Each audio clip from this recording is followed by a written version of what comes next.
Hello friends, welcome to my YouTube channel.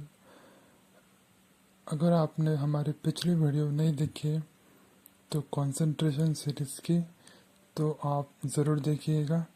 इस series में हम एक ऑडियो बुक को कवर कर रहे हैं, एकाग्रता का रहस्य को।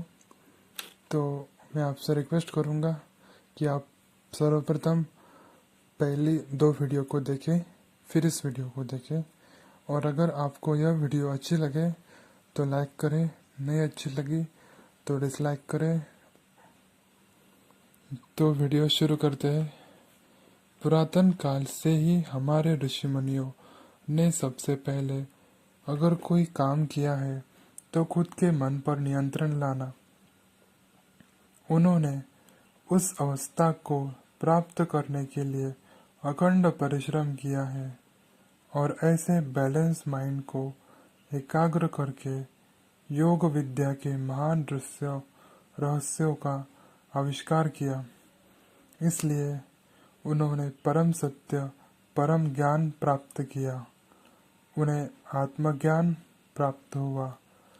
स्वामी विवेकानंद सच कहते हैं कि एकाग्र मन किसी सर्च लाइट, जिसे हम आम भाषा में टॉर्च कह सकते हैं, की तरह है। सर्च लाइट की वजह से हम दूर दूर की कोने में पड़ी हुई वस्तु अच्छी तरीके से देख सकते हैं। अब ये सच है कि मन एकाग्र करना है, लेकिन कौन से तरीके से मन किसी वस्तु या बिंदु पर एकाग्र करे, अब इस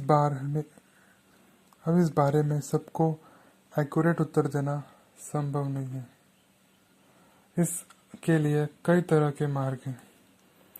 सर्वप्रथम हमारे साउल या फिर माथे पर दोनों आँखों के बीच, जिसे हम थर्ड आई पॉइंट कहते हैं, उस पर कंसंट्रेट करना, कि किसी दिव्य प्रकाश को विजुलाइज करना, इसी को राजयोग मेडिटेशन कहते हैं। द्वितीय मार्ग ईश्वर या अल्लाह या जीसस या फिर जिस भगवान को आप मानते हो उस भगवान पर कंसंट्रेट करना, लेकिन भक्ति मार्ग सबके बस की बात नहीं हुई।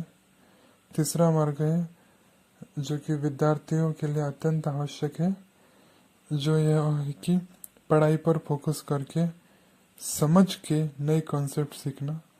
उससे भी आप कंसंट्रेशन इम्प्रूव कर सकते हो। अब कंक्लूजन निकाले तो यही सही होगा कि जिस साधन या ऑब्जेक्ट से आपकी पकड़ हो उस पर फोकस करें। अब विद्यार्थियों के लिए हम कुछ टिप्स लेकर आए हैं, तो वीडियो अंत तक ज़रूर देखिएगा। यही इस कंप्लीट ऑडियो बुक का मूल सार है। टिप नंबर 1, जिस प्रकार कोई योगी साधना या मेडिटेशन में बैठते टाइम मजबूत और मुलायम आसन पर बैठता है, उसी प्रकार हर एक विद्यार्थी को भी विशिष्ट जगह पर बैठना चाहिए, क्योंकि विद्यार्थी भी एक प्रकार योगी है, क्योंकि दोनों को किसी चीज़ पर कंसंट्रेशन करना पड़ता है और गंदी बुरी चीज़ों से दूर रहना पड़ता है। विद्यार्थियों को बैठने के लिए एक कुर्सी और टेबल का होना आवश्यक है।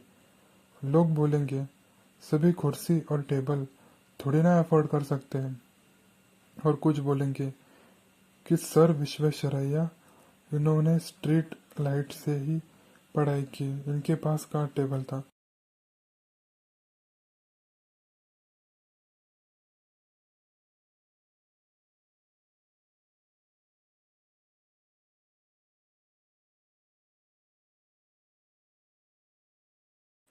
अब जो लोग इनको जानते नहीं है, मैं उनको शॉर्ट में बताता हूँ। यह एक जाने माने भारत के फेमस इंजीनियर रह चुके हैं, जिन्होंने इंडिया में मॉडर्न इंजीनियरिंग का फाउंडेशन किया। यह एक वर्ल्ड फेमस पर्सनालिटी रह चुके हैं।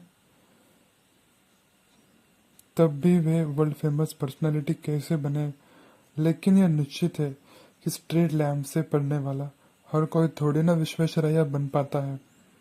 सो इन शॉर्ट, तो निष्कर्ष यह है कि जो टेबल कुर्सी ना खरीद सके या फिर जिनकी फाइनेंशियल कंडीशन वीक है, वह पढ़ते वक्त कोई ऊंची चीज जैसे डेस्क का उपयोग कर सकते हैं और पीठ को सीधा करके ही पढ़िएगा।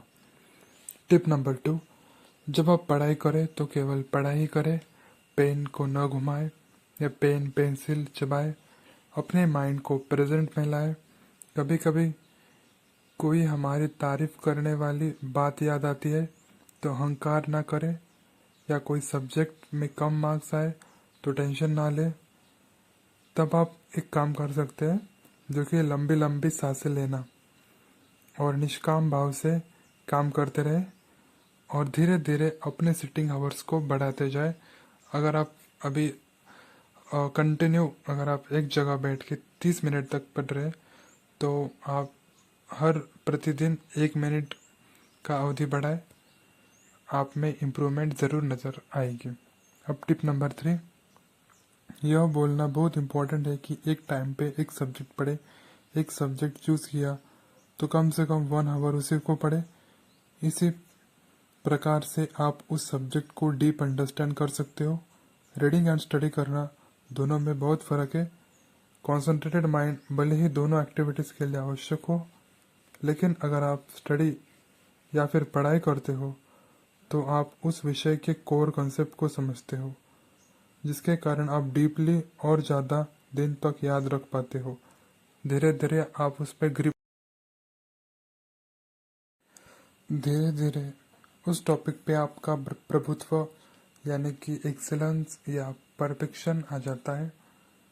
So thank you for watching the part 3 of the series concentration. अगर आपको वीडियो अच्छा लगा तो लाइक करें और चैनल को सब्सक्राइब ज़रूर कीजिए।